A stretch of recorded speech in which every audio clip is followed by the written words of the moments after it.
നമ്മളിപ്പോൾ ആയിരിക്കുന്നത് കണ്ണൂർ ജില്ലയിലെ ഉളിക്കൽ ഗ്രാമപഞ്ചായത്തിലെ മണിക്കടവ് ഗ്രാമത്തിൽപ്പെട്ട ആനപ്പാറ എന്ന സ്ഥലത്താണ്. അവിടെ വളരെ പ്രകൃതി മനോഹരമായ ഒരു പ്രദേശമാണിത്. പക്ഷേ അവിടെ വർഷങ്ങളായി അനുഭവിച്ചുകൊണ്ടിരിക്കുന്ന അവരുടെ ദുരന്തങ്ങൾ, പ്രത്യേകിച്ച് ഈ അടുത്ത ദിവസങ്ങളിൽ അവരുടെ ഉറക്കം കെടുത്തിയ സന്ദർഭങ്ങൾ ഉണ്ടായിട്ടുണ്ട്. നമ്മൾ അതിലേക്ക് നമുക്കൊന്ന് ചെല്ലാം. ഞാൻ ആലിങ്കൽ സാബു, ഇവിടെ അടുത്തുള്ള ഒരാളാണ്. നമുക്ക് പറമ്പിൽ നിൽക്കുന്ന പ്ലാവൊക്കെ ഇവിടുന്ന് കാണാം. അത് എല്ലാ ആന പറിച്ചു കളഞ്ഞ് പോവുകയാണ്. എലമഞ്ചാരി ഷാജു എന്ന് പറയുന്ന ആളുടെ വീടിന്റെ താഴെയാണ് ഇപ്പം ഞങ്ങൾ നിൽക്കുന്നത്. അവരുടെ വീടിന്റെ അടിഭാഗത്ത് വന്നിട്ടാണ് കിണറ്റിലെ മോട്ടോർ വരെ വലിച്ചു പൊക്കി തല്ലിപ്പൊട്ടിച്ച് കളഞ്ഞേക്കുന്ന വാഴകളടക്കം. നമുക്ക് വീണ്ടും ജനങ്ങളുടെ പ്രതിനിധി എന്ന നിലയ്ക്ക് ഇവിടുത്തെ വാർഡ് മെമ്പർ നമ്മളോട് ചേരുന്നു. കുന്നേല്, ഞാൻ മണിക്കടവ് 1-ാം വാർഡിന്റെ മെമ്പറാണ്. ഇത് ഉളിക്കൽ ഗ്രാമപഞ്ചായത്തിൽ ഉൾപ്പെടുന്ന പ്രദേശമാണ്. നമുക്കറിയാം പയ്യാവൂർ പഞ്ചായത്തിന്റെ അതിരാണ് ഇവിടെ. പയ്യാവൂർ പഞ്ചായത്ത് വരെ അതിന്റെ അതിര് വരെ ഹാങ്ങിങ് ഫെൻസിങ് സ്ഥാപിച്ചിട്ടുണ്ട്. അതിന്റെ തൊട്ട് ചേർന്ന് കിടക്കുന്ന 1 കിലോമീറ്റർ, ഉളിക്കൽ പഞ്ചായത്തിലെ ഏകദേശം ആനപ്പാറ പ്രദേശത്തെ 1 കിലോമീറ്റർ ഒരു ഫെൻസിങ്ങും ഇല്ല. അപ്പോൾ കർണാടക ഫോറസ്റ്റിൽ നിന്നും ഒരു പുഴ കടന്നാൽ മതി ഈ പ്രദേശത്തേക്ക് ആനയ്ക്ക് എത്താൻ വേണ്ടി. ആഴ്ചകളായി ഇവിടെ ആനക്കൂട്ടവും കൊമ്പനാനകളും എന്നും എന്നിറങ്ങി ഇവിടുത്തെ ആളുകളുടെ ഉറക്കം കെടുത്തുകയാണ്. ഇവിടെ നിന്ന് നമുക്കറിയാം ഒരു 4 മാസം മുമ്പാണ് ഇവിടെ നിന്നും ആന ഇറങ്ങിപ്പോയി ഉളിക്കൽ വരെ 13 കിലോമീറ്ററിനപ്പുറമുള്ള ഉളിക്കൽ ടൗണിൽ ആന എത്തുകയും ഒരു ജോസ് ആന്ത്രാശ്ശേരിയിൽ എന്ന പറയുന്ന സഹോദരനെ ചവിട്ടിക്കൊല്ലുകയും നമുക്കറിയാം. എന്നിട്ട് പോലും ഒരു നടപടിയും ഉണ്ടായില്ല. ഈ 1 കിലോമീറ്റർ സ്ഥലത്ത് ഞങ്ങളിവിടെ CCF അടക്കമുള്ള DFO അടക്കമുള്ള ഉദ്യോഗസ്ഥരെ ഇതിനു മുമ്പും ഇവിടെ ആന ഇറങ്ങി ദിവസങ്ങളോളം പ്രശ്നങ്ങൾ ഉണ്ടായപ്പോൾ അവരെ ഇവിടെ എത്തിക്കുകയും നമ്മുടെ കർഷകരായ ഈ സഹോദരങ്ങളുടെ വേദനകൾ അവരുടെ ശ്രദ്ധയിൽപ്പെടുത്തുകയും ചെയ്തതാണ്. ഏകദേശം 9 ലക്ഷം രൂപ ഇവിടുത്തെ ഓരോ കിലോമീറ്ററിന് വേണ്ടി ഹാങ്ങിങ് ഫെൻസിങ്ങിന് വേണ്ടി അനുവദിച്ചെങ്കിലും 2 പ്രാവശ്യം ടെൻഡർ വെച്ചു. പക്ഷേ എന്താണെന്ന് അറിയത്തില്ല, ഒരാൾ പോലും ടെൻഡർ എടുത്തിട്ടില്ല. അപ്പോൾ ഇനി ഞങ്ങൾക്ക് പറയാനുള്ളത് ഇലക്ഷൻ പ്രഖ്യാപിക്കുന്നതിന് മുമ്പ് തന്നെ ആ ടെൻഡർ നടപടികൾ പൂർത്തിയാക്കി ഇതിന്റെ പ്രവർത്തനം എത്രയും പെട്ടെന്ന് പൂർത്തീകരിക്കണം എന്നുള്ളതാണ് ഞങ്ങൾക്ക് സർക്കാരിനോട് പറയാനുള്ളത്. നമുക്കറിയാം മണിക്കടവ് ഹൈസ്കൂള്, പള്ളി അടക്കമിരിക്കുന്ന മണിക്കടവ് ടൗണിന്റെ അടുത്ത് വരെ ഒരു ദിവസം ആന ഇറങ്ങി. ഞങ്ങൾ ഉച്ചവരെ പരിശ്രമിച്ച് ആനയെ തപ്പി നടന്നു. പക്ഷെ നേരം വെളുത്തപ്പോഴത്തേന് ആന തിരിച്ച് കാട്ടിക്കയറി. ഈ ദിവസങ്ങളോ ആഴ്ചകളല്ല മാസങ്ങളായി ആനയുടെ ശല്യം ഈ പ്രദേശത്ത് വളരെ അധികമാണ്. ഇവിടെ മുഴുവൻ കർഷകരായ സഹോദരങ്ങളാണ്. അവർക്ക് എനിക്ക് തോന്നുന്നു ഇപ്പൊ കശുവണ്ടി കിട്ടുന്ന സമയമാണ്. ഇവർക്കൊരു കശുവണ്ടി പോലും പെറുക്കി ഇവരുടെ ജീവിതം മുന്നോട്ട് കൊണ്ടുപോകാൻ കഴിയലാത്ത ഒരവസ്ഥയിലാണ് ഇവരെത്തി നിൽക്കുക. കാരണം എന്നും ആഴ്ചകളായി എന്നും ആന ഇറങ്ങി ചക്ക തിന്നുന്നത് മാത്രമല്ല കൃഷി എല്ലാം നശിപ്പിക്കുകയാണ്. കപ്പ തൊട്ട് വാഴ തൊട്ട് അതുപോലെ കശുവണ്ടി തൊട്ട് എല്ലാ കാർഷിക വിളകളും നശിപ്പിച്ചുകൊണ്ട് ഇവിടെ ഈ തലമുറയ്ക്ക് ജീവിക്കാനായിട്ട് സാധിക്കലാത്ത ഒരവസ്ഥയിലേക്ക് ആനശല്യം വളരെ വർദ്ധിച്ചിരിക്കുക. നമുക്കൊന്നെങ്കിൽ ഈ ആനയെ കാട്ടിൽ തന്നെ പിടിച്ചു നിർത്താനുള്ള സൗകര്യങ്ങൾ കർണാടക സർക്കാരാണ് ചെയ്യേണ്ടത്.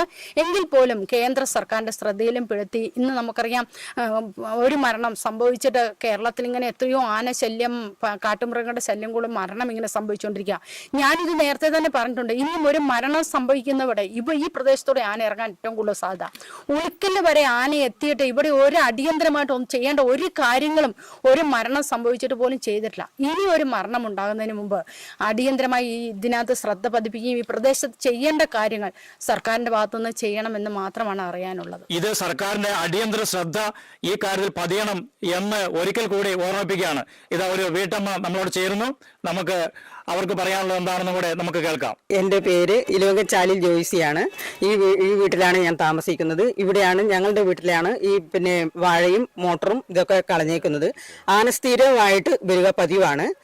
ഏകദേശം ഒരു 6 ദിവസമായി ഞങ്ങൾ ഉറക്കമൊഴിച്ചിരുന്ന് ആനയെ ഓടിക്കുകയും പടക്കം പൊട്ടിക്കുകയും ചെയ്ത് 11-12 മണി, ചില സമയം 2 മണിക്കാവും ഉറങ്ങിക്കഴിയുമ്പോഴാണ് പിന്നെ ആനയുടെ വരവ്.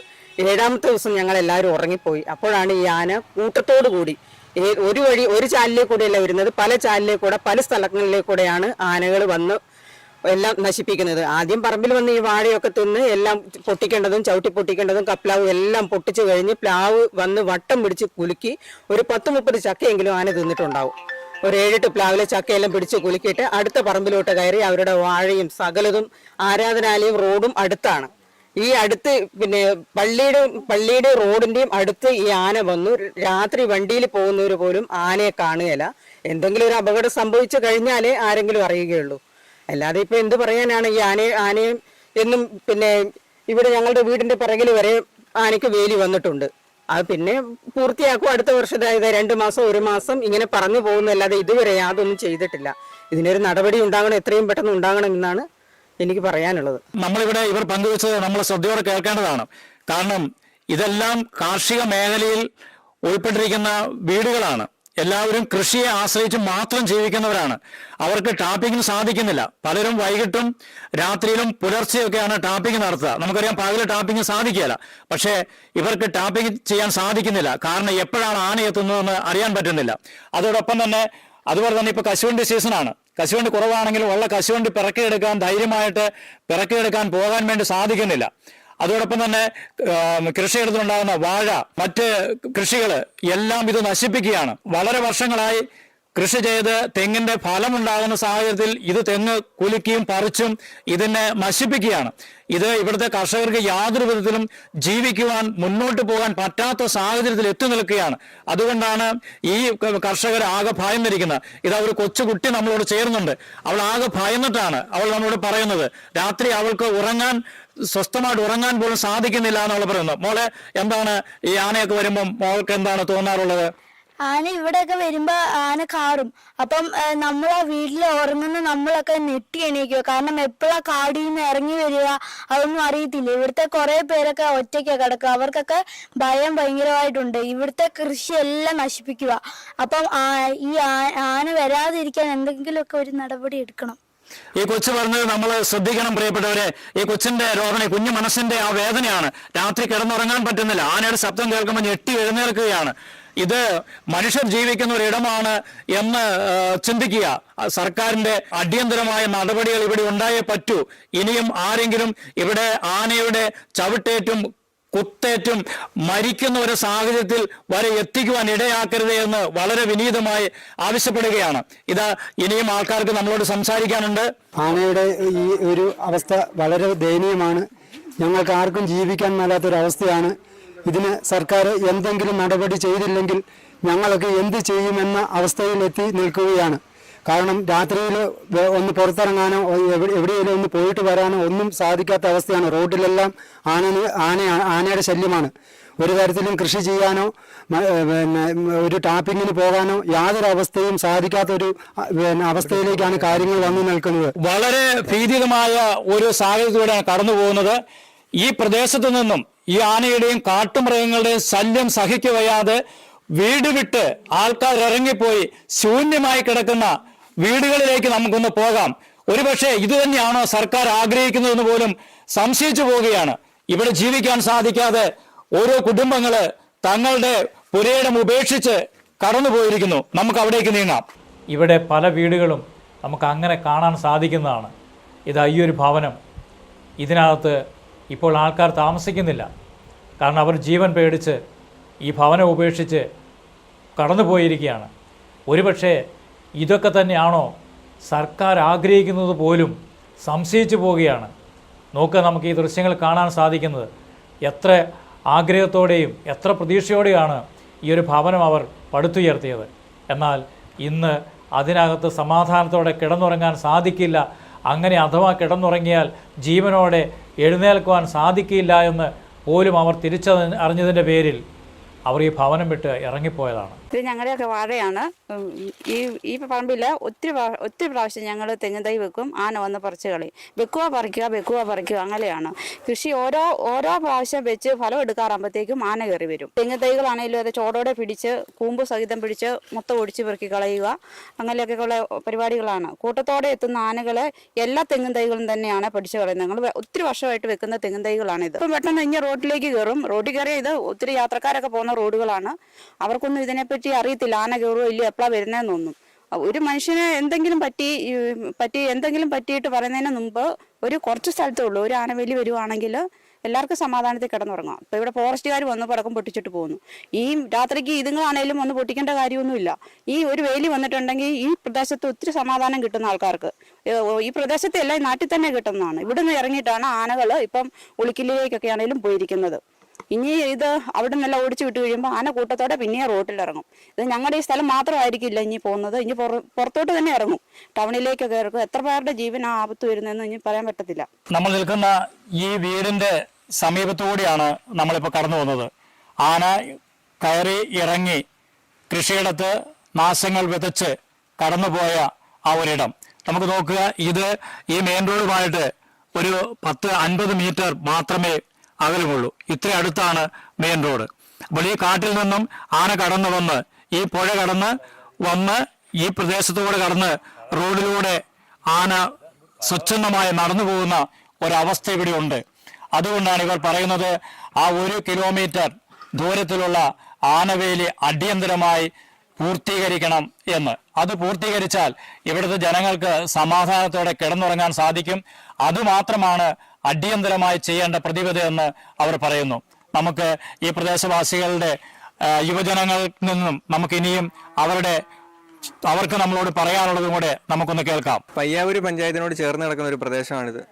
കൃത്യമായിട്ട് പറയുകയാണെങ്കിൽ ഉളിക്കൽ പഞ്ചായത്തിന്റെയും പയ്യാവൂര് പഞ്ചായത്തിന്റെയും ബോർഡറാണിത്. ഇവിടുന്ന് കൃത്യം ഒരു 1 കിലോമീറ്ററേ ഫെൻസിങ് ഇല്ലാത്തതുള്ളൂ. ഉളിക്കൽ പഞ്ചായത്തിന് ഏരിയയിൽപ്പെട്ട സ്ഥലം. ആ വഴി കൂടെയാണ് സ്ഥിരമായിട്ട് ആന ഇറങ്ങി വരുന്നത്. അപ്പോൾ ഇതിനെതിരെ അധികാരികൾ അടിയന്തരമായിട്ടൊരു നടപടി സ്വീകരിച്ചില്ലെങ്കിൽ ജനങ്ങൾക്കും സ്കൂളിലേക്ക് പോകുന്ന പിള്ളേർക്കും എല്ലാവർക്കും മൊത്തത്തിൽ ബുദ്ധിമുട്ടാണ്. രാത്രിയോളം നാട്ടുകാർ തന്നെ ഇവിടെ തീ കൂട്ടിയും പടക്കം പൊട്ടിച്ചുമാണ് ആനയെ വളരെ കഷ്ടപ്പെട്ട് തുരത്തുന്നത്. അപ്പോൾ ഇതിനെതിരെ അടിയന്തരമായിട്ട് അധികാരികൾ തന്നെ വരണം, എന്തെങ്കിലും നടപടി സ്വീകരിക്കണം. അതല്ലാതെ വേറെ വഴിയില്ല. യുവജനത്തിന്റെ പ്രതിനിധി എന്ന നിലയിൽ നമ്മളോട് പറഞ്ഞതാണ് അടിയന്തരമായിട്ട് ഈ 1 കിലോമീറ്റർ ശരിക്കും പറഞ്ഞാൽ വലിയ ഭാരമുള്ള ഒരു കാര്യമല്ല. കേവലം 10 ലക്ഷം രൂപയിൽ തീരുന്ന ഒരു കാര്യം. അത് അടിയന്തരമായി ചെയ്തു കൊടുക്കണമെന്ന് തന്നെയാണ് ഇവിടുത്തെ ജനങ്ങളുടെ എല്ലാവരുടെയും ആവശ്യം. ആ ആവശ്യം അടിയന്തരമായി ചെയ്തു കൊടുക്കുന്നതിന് ബന്ധപ്പെട്ടവർ തീരുമാനമെടുക്കുകയും നടപടിയെടുക്കുകയും എത്രയും പെട്ടെന്ന് അതിന്റെ ജോലി ആരംഭിച്ച് പൂർത്തീകരിക്കുകയും ചെയ്യണമെന്ന് ആവശ്യപ്പെടുകയാണ്. ഈ പ്രശ്നത്തിന് അടിയന്തരമായി ചെയ്യേണ്ട പ്രതിവിധി എന്താണെന്ന് നമ്മളോട് ഒരു കർഷകൻ തന്നെ പങ്കുവെക്കുകയുണ്ടായി. നമുക്ക് അതൊന്ന് ശ്രദ്ധയോടെ കേൾക്കാം. ഇവിടെ ശാന്തിനഗർ ആനപ്പാറയുടെ ഭാഗത്ത് ശാന്തിനഗർ പയ്യാവൂര് പഞ്ചായത്തിന്റെ ഇതിൽ തീർന്നിരിക്കുകയാണ് ആനപ്പാറ വരെ. ഇത് പീഡിയകുന്നിലേക്കുള്ള 1 കിലോമീറ്ററിന്റെ ഇടയാണ് ഈ ആനവേലി ഇല്ലാത്തത്. ഈ ആനവേലി 1 കിലോമീറ്റർ ഇപ്പോൾ ആനവേലി തീർത്താൽ ഇതിനൊരു പരിഹാരം കാണും.